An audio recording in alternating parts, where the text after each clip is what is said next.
Hello guys, இந்த வீடியோவில் நாம் என்ன பார்க்க போகிறோம்னா Ubuntu OSல எப்படி நம்ம Chrome browser எப்படி டவுன்லோட் பண்ணி எப்படி இன்ஸ்டால் பண்ணி தான் பார்க்க போகிறோம். அதுக்கு நம்ம சேனல் சப்ஸ்கிரைப் பண்ணி லைக் பண்ணி ஷேர் பண்ணி கமெண்ட் பண்ணிங்க. இப்போ பார்த்தீங்கன்னா ஃபயர் browser ஓப்பன் பண்ணிக்கங்க. டிஃபால்ட்டாகவே நம்ம Ubuntu OSல இருக்கும் ஃபயர் browser ஓப்பன் பண்ணிட்டு இதில் டவுன்லோட் Chrome அப்படின்னு கிளிக் பண்ணிங்கன்னா ஃபஸ்ட் லிங்கே இருக்கும், அதை கிளிக் பண்ணி ஓப்பன் பண்ணிக்கங்க. ஓப்பன் பண்ண வாட்டி இதில் பார்த்தீங்கன்னா இந்த மாதிரி இருக்கும். இதில் டவுன்லோட் Chrome அப்படின்னு இருக்கும் ப்ளூ கலரில். இதை கிளிக் பண்ணுங்கள். கிளிக் பண்ண வாட்டி 64bit.deb Ubuntu அப்படின்னு இந்த ஃபஸ்ட் லிங்கே இருக்கும். இதை நீங்கள் டிக் பண்ணிட்டு அக்செப்ட் அண்ட் இன்ஸ்டால் அதை கிளிக் பண்ணுங்கள். கிளிக் பண்ணிங்கன்னா உங்களுக்கு பார்த்தீங்கன்னா டவுன்லோட் ஆக ஆரம்பிச்சிடும். வெயிட் பண்ணுங்கள், டவுன்லோடு கம்ப்ளீட் ஆகட்டும்.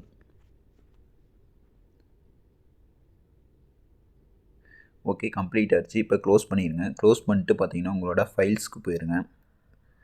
ஃபைல்ஸ்க்கு போயிட்டு டவுன்லோட்ஸ்க்கு போயிடுங்க.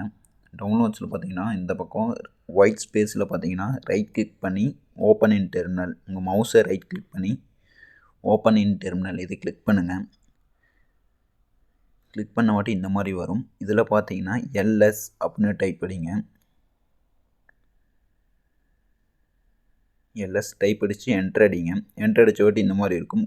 Google Chrome stable current amd64.deb அப்படின்னு இருக்கும். இதை நீங்கள் செலக்ட் பண்ணிட்டு ரைட் கிளிக் பண்ணி காப்பி பண்ணிக்கங்க. காப்பி பண்ணிட்டு இதில் கீழே வந்து பார்த்தீங்கன்னா sudo ஸ்பேஸு அதுக்கப்புறம் dpkg ஸ்பேஸ் -i ஸ்பேஸு அதுக்கப்புறம் நீங்கள் அங்கே காப்பி பண்ணதில் இதை ரைட் கிளிக் பண்ணி பேஸ்ட்டு கிளிக் பண்ணிடுங்க. கிளிக் பண்ணிங்கன்னா இந்த மாதிரி வரும். அதுக்கப்புறம் நீங்கள் என்ட்ரு கிளிக் பண்ணுங்கள்.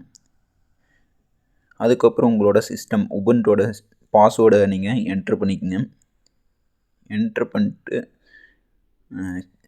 நீங்கள் என்ட்ரு அடிங்க. உங்கள் மவுஸில் என்ட்ரு பட்டன் இருக்கும். ஓகே, உங்களுக்கு பாஸ்வேர்டு என்ட்ரு பண்ணிட்டு பார்த்தீங்கன்னா உங்கள் கீபோர்டில் என்ட்ரு பட்டனை அழுத்தினீங்கன்னா இந்த மாதிரி உங்களுக்கு இன்ஸ்டால் ஆக ஆரம்பிச்சிடும். வெயிட் பண்ணுங்கள். ஓகே, இன்ஸ்டால் ஆகி கம்ப்ளீட் ஆகிடுச்சு. இப்போ பார்த்தீங்கன்னா இதை க்ளோஸ் பண்ணிடுங்க. இது எங்கே இருக்குதுன்னு பார்த்தீங்கன்னா கூகுள் க்ரோம் பார்த்தீங்கன்னா உங்களோட ஷோஸ் ஆப்புக்கு போயிருங்க. இங்கே பார்த்தீங்கன்னா லெஃப்ட் சைடில் பார்த்தீங்கன்னா ஷோ ஆப்ஸ்னு இருக்கும். இதை கிளிக் பண்ணுங்கள்.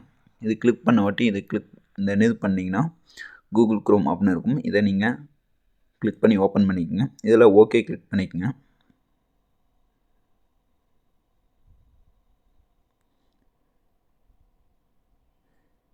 ஓகே, இப்போ பார்த்தீங்கன்னா உங்களோட இமெயில் பார்த்தீங்கன்னா சைன்இன் பண்ணுறேன்னா பண்ணிக்கங்க.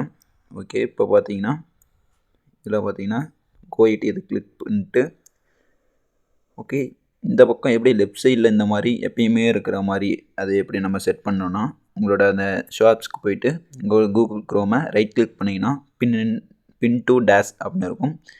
இதை கிளிக் பண்ணிங்கன்னா உங்களுக்கு லெஃப்ட் சைடில் பார்த்தீங்கன்னா உங்களுக்கு எப்பயுமே இருக்கும். அதை நீங்கள் வேணுங்கிறப்ப கிளிக் பண்ணி நீங்கள் ஓப்பன் பண்ணிக்கலாம். ஓகே, இந்த வீடியோ பிடிச்சினா லைக் பண்ணி ஷேர் பண்ணி கமெண்ட் பண்ணுங்கள். உங்கள் ஃப்ரெண்ட்ஸ்க்கு ஷேர் பண்ணி விட்ருங்க. தேங்க்ஸ் ஃபார் வாட்சிங் வீடியோ.